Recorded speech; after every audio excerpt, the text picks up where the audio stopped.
V knjižnici Josipa Vošnjaka Slovenska Bistrica so pretekli ponedeljek pripravili domoznanski večer ob 190-letnici rojstva dr. Josipa Vošnjaka, govornika, narodnega buditelja, publicista, liberalnega politika, gospodarstvenika ter državnega in deželnega poslanca.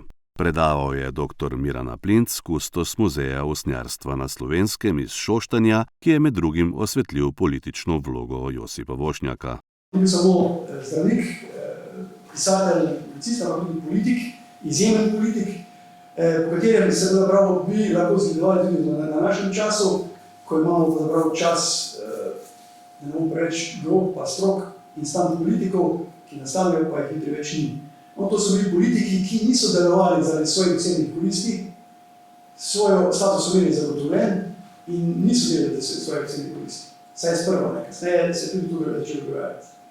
Torej, spremenili leta 1806, ko je cesar Franc Jožef z oktobrsko diplomo v Habsburški monarhiji odpravil absolutizem, to se pravi, kaj so uvedli parlamentarizem in stranke.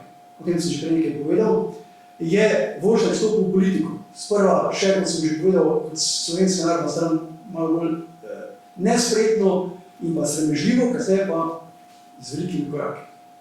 Torej, uveljavil se je kot govornik, in to da skrajšanje bom predolg, kot govornik, narodni buditelj, policist, liberalni politik, gospodarstvenik, deželni in pa državni poslanec.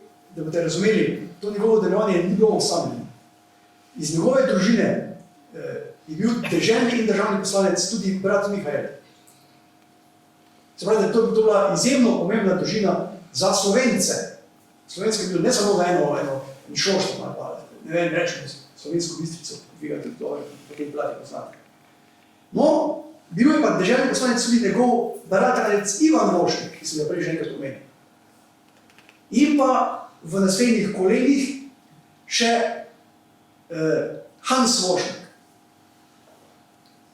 Zelo za kratek čas, na prelomu v 20. stoletju, leta 1911, je na volitvah bil izvoljen za deželnega poslanca, ampak je zaradi hudega nasprotovanja torej hitro odstopil. Ampak tudi on je bil torej deželni poslanec. Zelo pomembno je na tem mestu še moram pomeniti tega, desne gospodine kodu tega dr. Bogomila Vošnjaka, ki je bil, kot sem že prej omenil enkrat, diplomat, doktor prava, publicist, sodeloval na pariški mirovni konferenci. Naprej, vidite, iz te družine izhaja mnogo znamenitih Slovencev.